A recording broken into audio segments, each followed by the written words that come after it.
Welcome to my podcast on how not to retire, a psychological approach to retiring healthy and wealthy. Episode 7, The 7 Steps to a Healthy Transition, Part 3. Greetings, I'm your host, Dr. Richard Himmer. So in the last 2 episodes, I've been sharing the 7 steps to a healthy transition into retirement. We've covered 6 of the 7 steps thus far. So here's just a very quick summary. First, we started with identity and purpose, to know yourself and what gives your life meaning beyond your career. This, in fact, is one of the most important. As we finish today's foundational podcast, the first 7 episodes, we'll go into deeper detail and a deeper dive into the psychological aspect, the neuroscience, if you will, the emotional intelligence, and how that impacts both our physical and our mental health. The second step was socially integrating, because at work, we have a routine, we have a regimen, we have things that we do on a daily basis, but upon completion of work in that retirement system, it's all different. It's wide open. And we need to understand how to stay connected, which leads to number 3, to restructure our daily activities, building structure daily on weekends, for our trips, for our family, etc. How do we adjust our relationships and our role changes in step 4? Remember the story of the general and his wife. We couldn't seem to get out of our own way. Now, number 5 is the accumulation of steps 1 through 4, and that's called mental health. The importance of monitoring your mental health and to take steps necessary to remedy any issues that arise. Steps 1 through 4 have a direct correlation, if not causation, to step 5, unless, of course, and this is always the outlier, you're already moving into retirement, not doing well, not where you want to be. Number 6, this is a fun one because we'll be doing some case studies on this. Your approach to leisure activities. There's a difference between engaging intentionally and just engaging. We want to teach you, the whole purpose behind this is to get you to the point that you are intentionally living this bonus half of life. All right, that's the first 6 steps. Number 7 is financial planning, and it's where everyone else focuses all of their energy. You create a financial plan for your retirement years so you can live comfortably and pursue your goals. Now, I'm going to do my best to explain this step, but more from the world of psychology, emotional intelligence, and observation. So before I explain this financial planning step, I want to provide 2 caveats. Number 1, I am not a financial advisor. Nothing is being sold. I'm not for bonds or stocks or annuities or anything like that. I am not going to be specific on any financial guidance or ideas.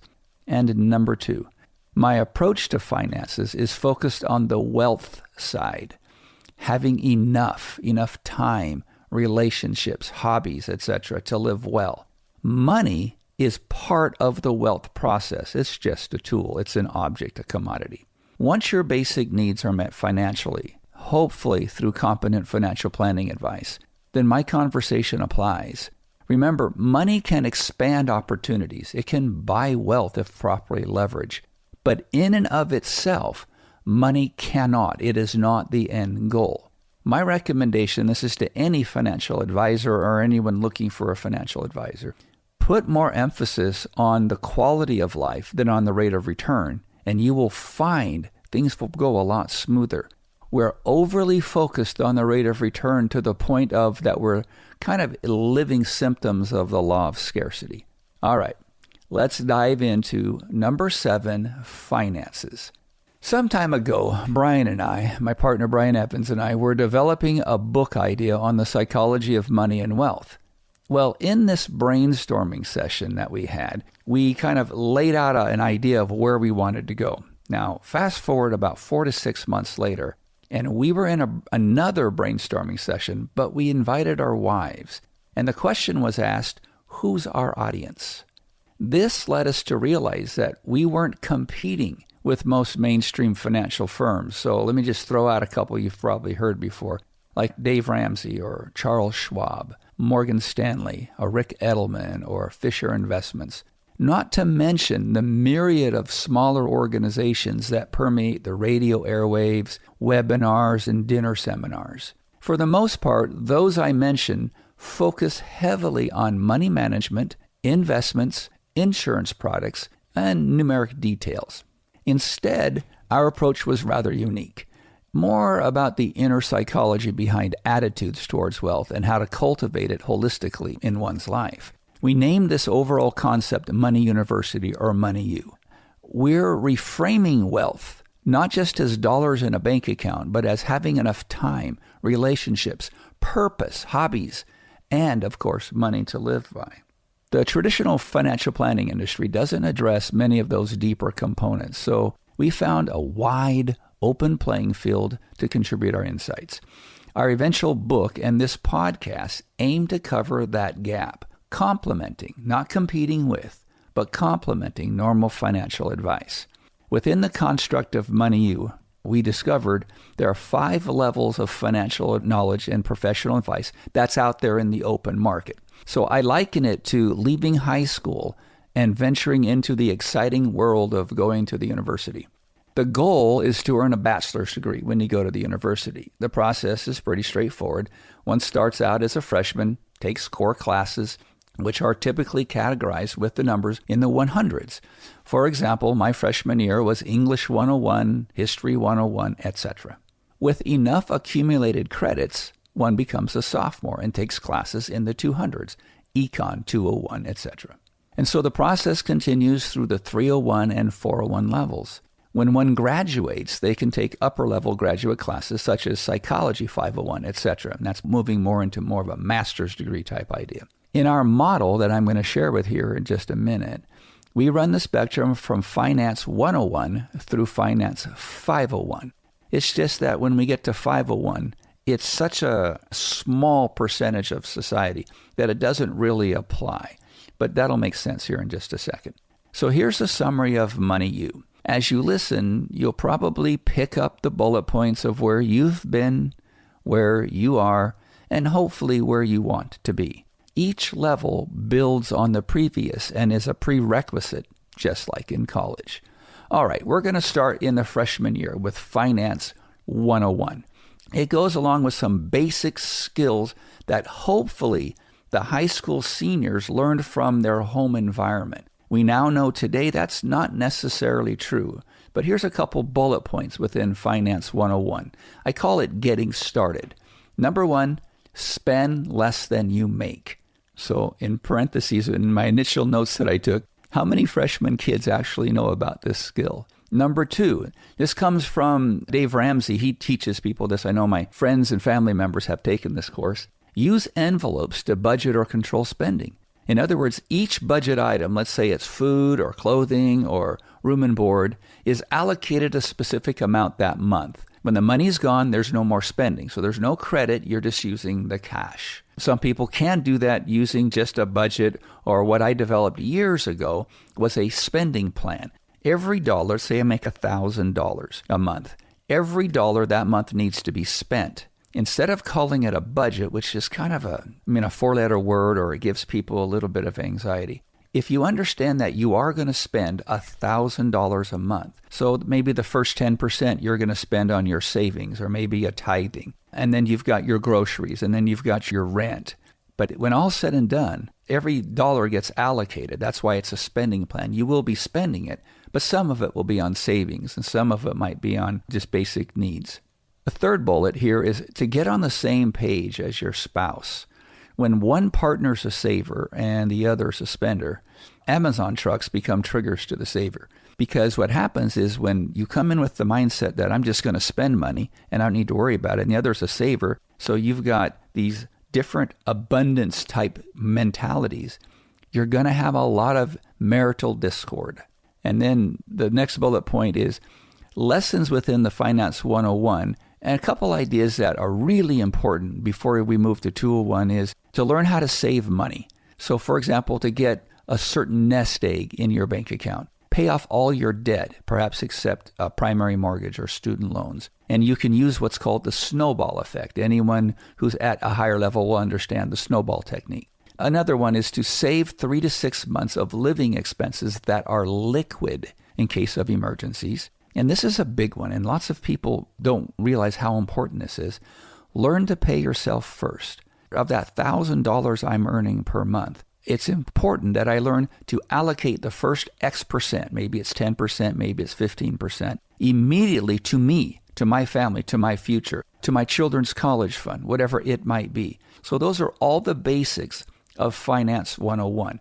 That is something typically that is done on our own. We either learn it from our family of origin, our environment, maybe we've got a book on it, but rarely do financial planners do that. That's financial coaching more than it is financial planning. All right, now we've graduated from our freshman class and we're going to move into the sophomore class, and we call that Finance 201. This is also affectionately known as the do-it-yourselfer or the DIY. So in the DIY approach, there's a couple of pros that are really important to understand. Number one, in the 201 level, you have complete control over your finances. The focus is specifically on accumulation, and this comes with a lot of good intentions for family and for loved ones. So in DIY or the 201, you have a really good understanding of all of the 101. Plus, you start moving yourself into markets that you can control and that you can engage in. You've got your equities, you've real estate, things of that nature, and that's the direction that you're going. There's a couple of things to consider that, are cons. Number one, there's often missed opportunities, and you cannot maximize the return on investment or the growth without assistance outside of what you can do. You need professionals in that regard. You cannot access multiple asset classes. What comes along with it, whether it's a con or not, there is limited trust in the financial industry and professionals. And this is just a side note. This is me saying it. And for good reason. The financial industry, and I'm going to mention this in a little bit, is really not trusted. We're one of the most distrusted industries there is, and I'll cover that in more detail later. Another thing that happens at the 201 level is that the retirement years get clouded, and it compromises the spouse or the partner and the relationship because all of the knowledge, direction, and what to do is housed with the specialist, the DIY person. Therefore, upon death, it often leaves the spouse or the partner helpless without any direction. So a post-mortem set of instructions is not really an act of love. So getting involved at the DIY level, the one advice that I've just witnessed over years, is to bring in specific professionals that you can trust that help support you in what you're trying to accomplish on a big picture. And the critical aspect that your spouse needs to understand what it is you're doing. Opening up a safe after death and reading all the instructions of where everything is, it doesn't usually work. It's important to note that one can predominantly be in Finance 201 and still reach out, as mentioned, and use upper levels to complement the position. This is an ideal scenario if properly balanced for those with that 201 mindset. Finance 301, kind of our junior year. This is also called or nicknamed the limited scope approach to financial planning. It is also the most common approach to financial planning. Some insurance agents mask themselves as financial planners. Their primary focus is on annuities and life insurance, what I call a one-tool school. They do typically have a stock market-based portfolio that's often run for them. So the analogy that I go with is if your general contractor has only one tool, like a hammer, everything looks like a nail. You see, annuities and life insurance have their place. However, selling them is not considered tax advising or financial planning. It's much more than that. But this is the one that is most often accessible to the public. The current marketing approach for financial planners puts prospects on what we call an assembly line because every problem has the same solution. So before I go on, in my research and in my coaching and advising career, there's this pro tip that I want to share with you. It's the difference between problem solving versus problem finding. So problem solving versus problem finding. Encountering a financial advisor who adeptly poses insightful questions to uncover the underlying issues is akin to embarking on a less traveled path, an experience both unique and uncommon. In other words, that's not usually Finance 301.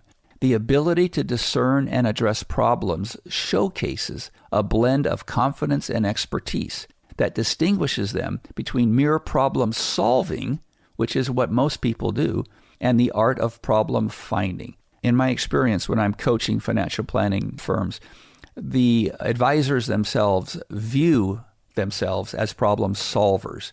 They want to help people. And so they call themselves advisors or wealth advisors. And that term, of course, you know from listening to previous podcasts, is one that I don't see it the same way they do. I think if they say money advisors, that makes sense. But a wealth advisor, using the semantic explanation that wealth is having enough relationships, having an idea of your identity, having a purpose, having enough time, etc., and having enough money, now you're getting into the full context. That's why it's a limited scope approach at the 301 level. So financial advisors, in their noble pursuit, often resort to what we call problem solving, armed primarily with conventional tools like equities and annuities, with the managed fund for them, the equities fund. This scenario resembles a pharmacist with a limited array of prescriptions, or a builder armed solely with the saw and a hammer, or a mechanic equipped with just a tire pressure gauge and perhaps a wrench. Conversely, a problem finder embodies the ideal financial advisor, or a pharmacist, or a builder, or a mechanic. It's a professional equipped with an extensive toolkit and modern gadgets ready to tackle the issues they uncover. Notice they don't know which tools are going to be used before they walk into the appointment. In the realm of financial advisors, a problem finder assumes the role of a detective, armed with insightful inquiries, probing deep to unearth solutions and optimize the financial well-being. Conversely, the problem solver, you are put on a conveyor belt. You go through all of the process, the marketing, the hype, and the glitz, but it all comes down to the fact that it's a one-size-fits-all. This is the product they're going to sell, and they have couching all of what they're doing to help you discover that you have a one-size-fits-all new financial plan. Which leads me to Financial 401, or what is aptly termed full scope planning. So in Finance 401, advisors are trained to ask insightful questions. They are problem finding. They listen without listening for anything. In other words, they're not looking for the key word that you might say so they can say, yep, this is the product that you need. Because they're always going to find that product as the solution, the hammer and the nail scenario. Problem finders engage in discovering the right problems to solve before offering a solution. Using the Madrona approach, which is my company, of course, any financial planner can do this. And that's the idea, is that find one that is going to be a problem finder, not a problem solver. But using our approach, for example, we employ what's called the 5-6-7 rule. So here's 5. There are 5 things money can do. It's growth, security, cash flow, liquidity, and tax savings. You've heard Brian say this on his show so many times. There is no one product that does all of them. Remember, that's growth, security, cash flow, liquidity, and tax savings. You are the one who decides where that goes. But sometimes, and this has been my experience as I've coached financial planners on how to talk to their clients or prospects, it's the questions that help you as the prospect or the one who wants the money to be invested or helped allocated. By having the right questions asked to you, you may not know what you don't know at this point in time. You may not know exactly where to go because you might not know the options. Wouldn't it be really comfortable for a professional sitting across the desk from you, asking you the questions that helps you discover kind of where you're going? And they're not listening for anything specific. Remember, listening without listening for anything. It's a great tool. It's a great second half of life tool that we're going to talk about later on in podcast as it pertains to you, your relationships with your loved ones, friends, etc. So there's 5 things money can do: growth, security, cash flow, liquidity, and tax savings. Now, that's 5. Now 6. There are 6 areas in which money can be positioned: cash and CDs or cash equivalents, annuities and insurance, stocks, bonds, real estate, and alternatives. Now, at the DIY level, or the Finance 201, you don't have access to all of those. At 301, you also don't, because they're limited. So at 2 of the levels, you can't access all of the 6 available. The issue here isn't that you should. The issue here is that, what does that look like? Does it pertain to you? And it would be good to know if it pertains. And that's why the questions, the insightful questions, are actually very critical as you go through the process. A full scope planning analysis should cover 7 things. So here's the 7. Number 1 is lifestyle goals. And this is the part that's usually missing. And this is the whole process of how the psychology of money and wealth came about. It's the idea of understanding, what does my lifestyle look in the bonus half of life? It doesn't mean I have to have millions of dollars in the kitty. It just doesn't. Happiness and wealth can be obtained without millions of dollars. It's understanding the questions to ask and the transition steps to take to have a very fulfilled bonus half or retirement part of my life. So number 1 is lifestyle goals. Then we go to cash flow. Cash flow hinges off lifestyle goals. Your portfolio is what funds the cash flow. That's the next step. Then there's tax planning. Now, in a limited scope, that can't be done. You need a tax specialist or a CPA. So if you have a financial advisor who's claiming they're going to do tax advising and they're not a CPA or a tax specialist, they're selling you an insurance product and claiming that to be tax advising or tax planning. That's not really accurate.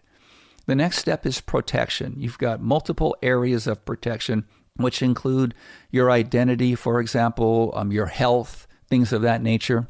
The 6th step is gifting while you're alive. Does that make sense for you? Does it not make sense for you? And ultimately, your legacy. What do you want it to look like after you've passed away? Can you still control the direction of where your money goes post-mortem? So this whole 7-step process is an in-depth analysis to problem find or discover your wants, needs, and challenges. It's often necessary to have a CPA firm and a good connection with legal professionals. So here are some important points to consider before moving forward with a financial advisor. It's not actually possible for advisors to conduct tax planning without being a tax specialist or a CPA. It's important to be a product agnostic. So in other words, you're listening without listening for anything. You're not going in there with a preconceived notion that you're going to be writing an annuity or running a life insurance policy. If an advisor is limited in their investment selection and offerings, then they're usually biased and they're problem solvers. And therefore, technically, they're not qualified as a fiduciary. When a fiduciary is truly acting as one, probably need to have a CPA firm with a tax specialist. Your advisor needs to be able to review your Schedule E, carry forwards, advice on estate tax rules, make recommendations on the structure of your business, and more. And offering all investment opportunities, not just stocks and bonds and maybe some insurance. Okay, that's kind of the full scope 401. Now let me move into the Finance 501, which is the family office planning. This usually requires more than $500 million in assets. Typically, it's in the billions. In Finance 501, the family office, you have everything you have in 401, except all of your professionals are employees. You bring them in-house. So therefore, if you want to have everything possible, make sure you're dealing with problem finders with a vast array of different kinds of products who are product agnostic. You see, retirement planning transcends mere inquiries about finances. It entails a holistic exploration of lifestyle considerations, which is what we've covered in the first 6 episodes. And these unveil challenges that one may not have previously recognized. Remember, we may not know what we don't know.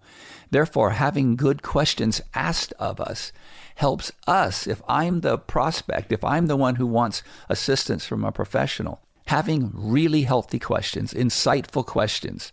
So the questions that you want to have asked to you are not irritating, they're agitating. They're agitating you to do what you want to do. And they're probing, and they address the pertinent issues very effectively. So in this process, it's crucial to acknowledge that there's no universal solution or a one-size-fits-all. That just doesn't exist. Each individual's retirement journey is unique. It must be unique, necessitating personalized strategies tailored to their specific circumstances and the aspirations that you might have. So I'm going to summarize what I've just said here just briefly. Number one, effective retirement planning entails first identifying the problems and then devising solutions tailored to your needs. So back to problem finding versus problem solving. Your retirement EQ, or your retirement emotional intelligence, is contingent upon the time and effort you invest in preparing for the bonus half of your life. This psychological endeavor necessitates ongoing dedication and review. Financial planners don't address that bullet point as a general rule. Finance 301, or what is called limited scope planning, is primarily profit-driven, generating revenue from most of their service. A 401 approach disrupts traditional approaches to financial planning, emphasizing personalized strategies and over-standardizing the methods. In other words, most of the 401 bullet points that they're going to address are not commission-based. They're actually to support everything around what you're trying to do. It is essential to ask pertinent questions to facilitate a smooth transition into retirement. I've coached financial advisors for more than 25 years, and I've discovered that traditional financial advisors are masters of dinner seminars and commission quests. They're self-described modern-day wizards of wealth. Their entire process is, sadly too often, a carefully choreographed dance of problem solving and pocket lining instead of problem finding. More than one advisor has explained their specific company's assembly line of marketing and persuasion, taking each client through a specifically choreographed series of techniques, emotional tugs, and compliments. Their offices, their carpets, their signage, everything they do is specifically designed to persuade, not influence, but to control the environment so you do what they want you to do. They're in there to get you to agree that they have the one solution because they have a hammer, therefore the nail is there. You're the nail. In reality, the financial planning industry is one of the most distrusted industries out there. We compete nicely with politicians, used car salesmen, and telemarketers. Why? The answer is because too much of the industry works at the limited scope level, where it's mostly insurance products with a one-size-fits-all and a focus on problem solving instead of problem finding. I have no argument with the products at all. What I have a challenge with is that when everything becomes just that product, something about that's not fiduciary. There's something about that is all problem solving. There's a vast way of approaching this. And if you want to experience wealth during your retirement, then it's critical you find someone who knows how to ask the questions necessary to solve the right problem. Most of them are well-intentioned, but they're coached, trained, and incentivized to sell the company product. The focus is on increasing the well-being of the company over the well-being of the client, despite how kind and caring the advisor is. You know, there seems to be a shroud of mystery surrounding the psychology of money and wealth. Wealth is not hoarding coins like a dragon guarding its treasure. It's about understanding your identity and purpose. Retirement happiness should never be measured in dollar bills. It should be measured in the wealth of daily joy, purposeful pursuits, and healthy connections with loved ones. Retirement planning should never be show me the money, but instead, show me the wealth. So how much does it cost to navigate the waters of retirement comfortably? You might ask this question. This is a question that financial planners love to answer with show me the money answers. The key is to shift your focus from mere money to the pursuit of wealth. Understand your purpose and clarify your identity. Retirement planning becomes a process of sequential, logical, methodological, transformational, enjoyable, and discernible steps. If you're not getting that, which is really challenging to do at the DIY Financial 201 or Finance 301 levels. As the Chinese proverb says, the best time to plant a tree was 20 years ago. The second best time is now. Retirement is that fertile new ground in which to sow seeds of long-held dreams or neglected passions. With the right mindset and tools, this bonus round of life promises a harvest beyond our working imagination. Remember, don't try harder, try different. Until next time, may your habits harmonize with your purpose, leading to a life filled with happiness, joy, and well-being.